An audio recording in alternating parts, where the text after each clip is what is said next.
Let me tell you something. I don't know, and you bring up a very important point. I mean, I don't see this whole thing with the police and I don't see this thing ending well, man. I mean, look at New York already.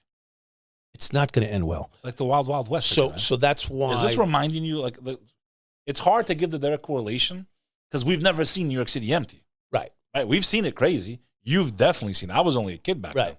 And I remember how scared people were and going here. And back in the day, if somebody said, your mother works on 42nd Street. Oh, yeah. That was My mother works on? Yeah. You son of a. Right. Now it's like, really? Where she work? It's going back. No, it's no good. It's dangerous now. Do you think the damage that's been done, first of all, do you think we can even come back? Do I think we can? Of course we can. Do I think we will? I would say no. New York City. Yeah. I say it's not coming back the way it was. No. You think we're the next Detroit? I think currently we probably are. And there may be a happy medium there. I don't predict the city coming back near what it was. I mean, who wants to put themselves through this? Now, if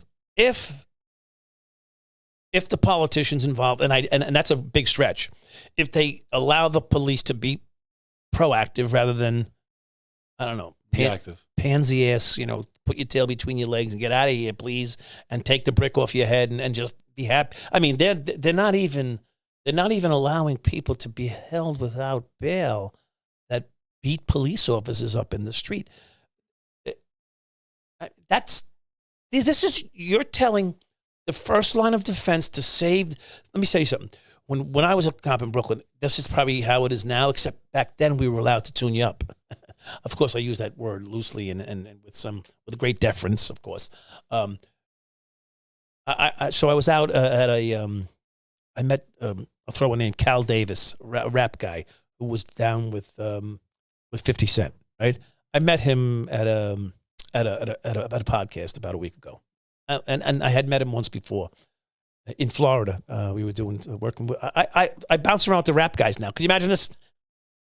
Well, you said you met someone last night. Well, Mr. Cheeks from the Mafia and Rob Bass. Mr. C's? Huh? Mr. C?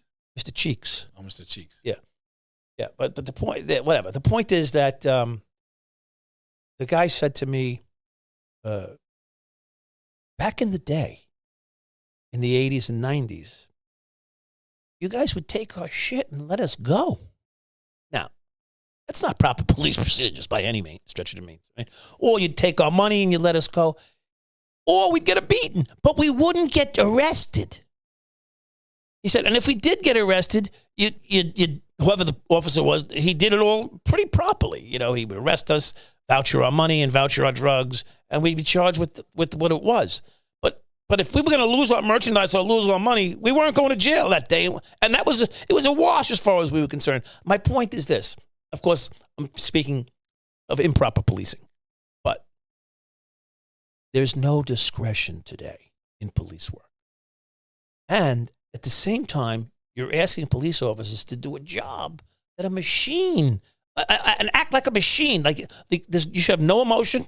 You should have no effect on you that someone's spitting in your face and telling you, I'm going to fuck your mother tonight. I mean, could you imagine? I mean, I had a guy do that to me one time. Of course, he went down the 17 sets of stairs. 17 stairs. He went down immediately following that. And then I had to pick him up and rescue him. I did still do good police work in the end. I did throw him down the stairs, and I did pick him up and fix him up afterward. So I was proud that I handled it properly.